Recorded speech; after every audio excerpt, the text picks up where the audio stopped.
We've talked quite a bit about gobblers and their behavior. Let's talk a little bit about the females.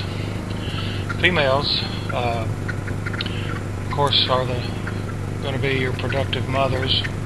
Every spring, they're going to mate with the best, most impressive gobbler that they find, and they're going to lay approximately 10 to 14 eggs.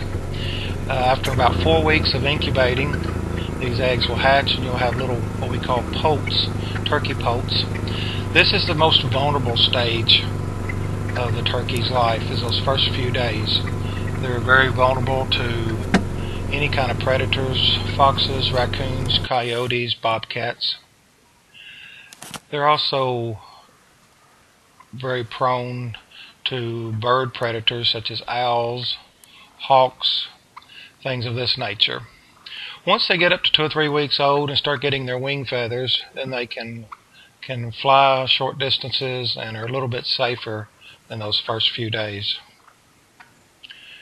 It's amazing that these little fellas make it in the wild, as many things as there are out there trying to eat them. During the fall months, once the leaves are off and it's getting to be winter time, many of the turkeys will get into large flocks or groups. And the reason for this is that with as good eyesight as they have, 10 or 20 or 50 or 100 sets of eyes to watch predators, it's much better than 1 or 2 sets of eyes. And you'll find these big flocks of turkeys, as you see here, gathering together to pick grass and eat anything that they can find. This is when they tend to go towards cornfields.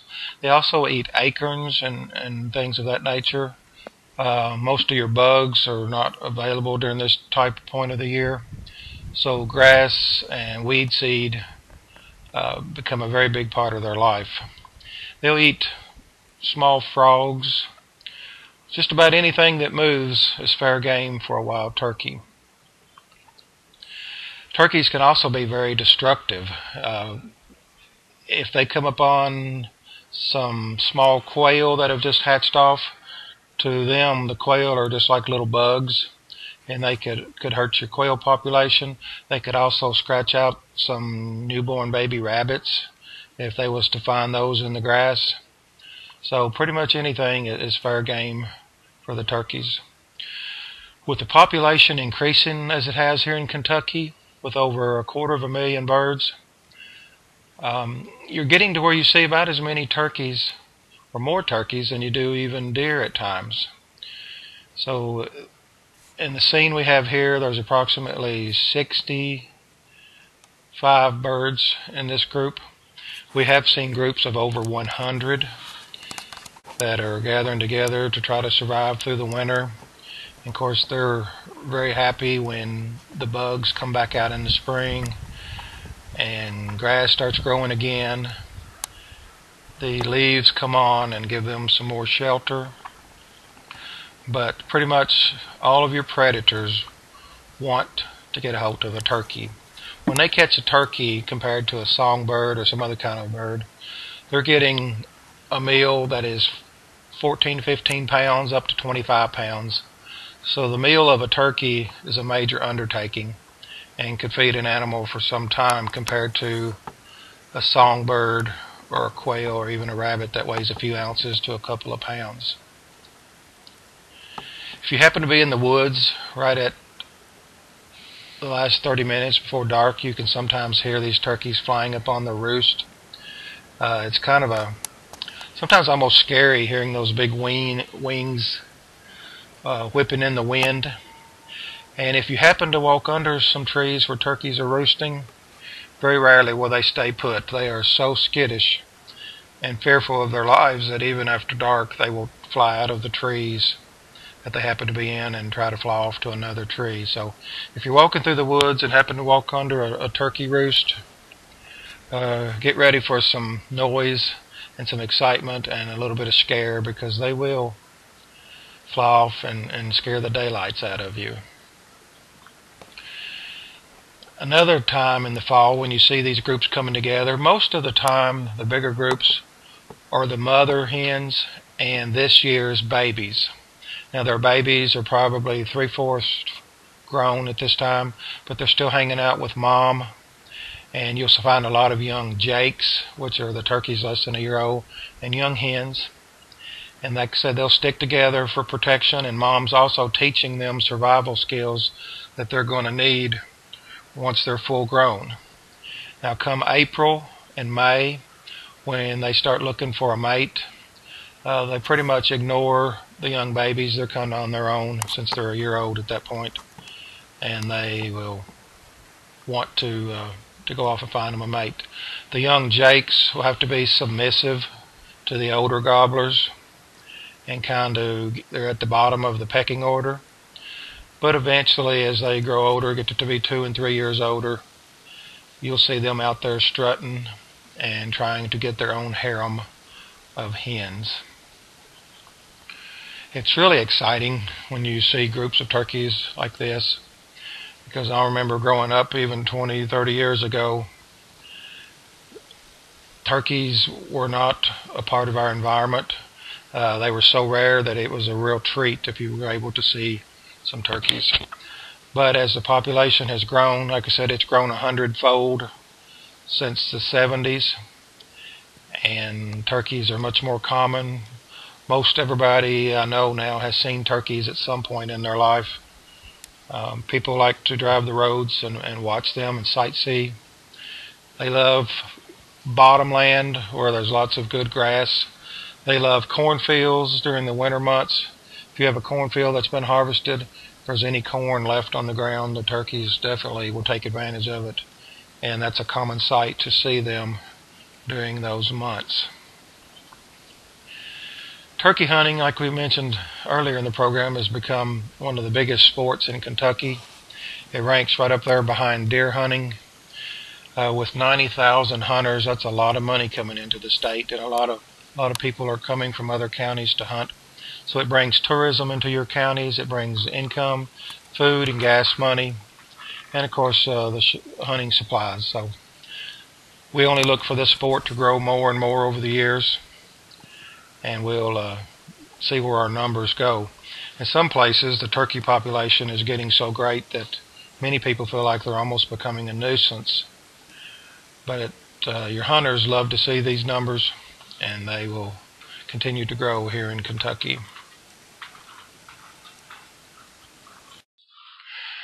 During the fall months, many of your turkey gobblers will tend to band together in bachelor groups.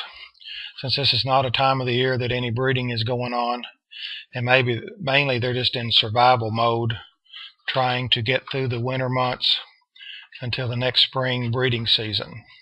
So a lot of these gobblers will band together. You could see 5 or 6 up to 10 or 20 gobblers in one group. So the hens and young ones are in their groups, and then the gobblers are in their groups. But even with these groups, they have their pecking orders. This particular group of gobblers happened to come in behind my home one rainy morning. And you'd think, well, in the rain, they probably won't get out and do much, but now they have to eat like everything else and don't usually let the rain bother them. But you can almost look at each gobbler and tell his age and status of the group. The longest bearded ones are going to be your older gobblers and usually your more dominant gobblers. So you probably have got some 4-year-old birds in this group, and then some 3-year-olds. And the shorter bearded ones are probably 2-year-olds. There aren't any jakes in this group, which would be your 1-year-olds. So they're feeding as they go across the field. They kind of form a line, and this particular field has got a lot of ryegrass and wheat and other things sown in it. So this short green grass is a favorite food of the turkeys. There's also some turnips, small turnips that have been planted in this particular field, and they also will peck at the turnips and eat those, like most wildlife do. But now it's really exciting, especially to a turkey hunter, to see gobblers of this status when their beards are almost dragging the ground and their spurs are an inch long or better.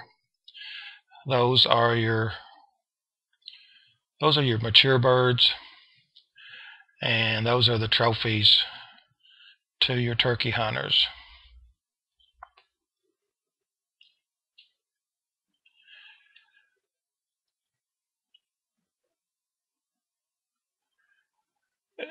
It's a rare find to see this many gobblers together, and it's totally enjoyable.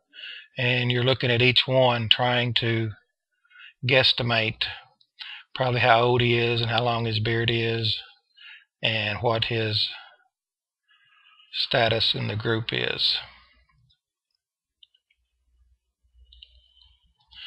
Come this time of the year, most of your gobblers do not gobble much. You will hear an occasional gobble.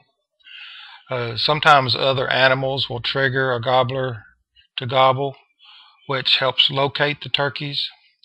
Crow calls can make gobblers gobble. Owl hoots, if you have an owl hooter, can make them gobble. And sometimes woodpeckers can trigger them.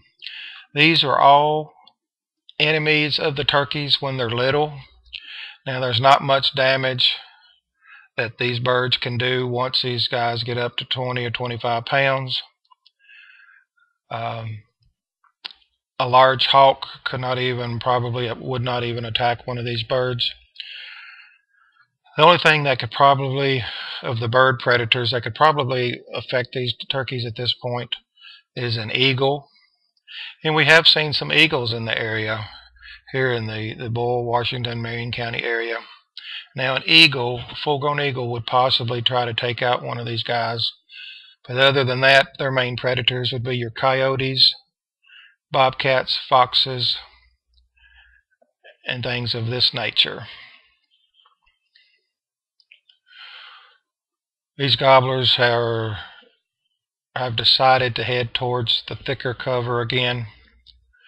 So they're moving on out, headed to the cedar thickets and things where they feel totally comfortable.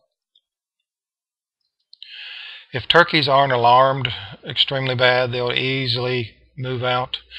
Now, if they're alarmed to any degree, they will either run real fast, and believe me, they can run fast, or they will fly away to a new location.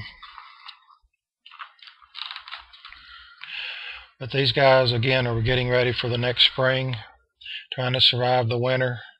And we sure hope these fellows will be around come second weekend of April when the hunting season starts, because any one of these would be a true trophy.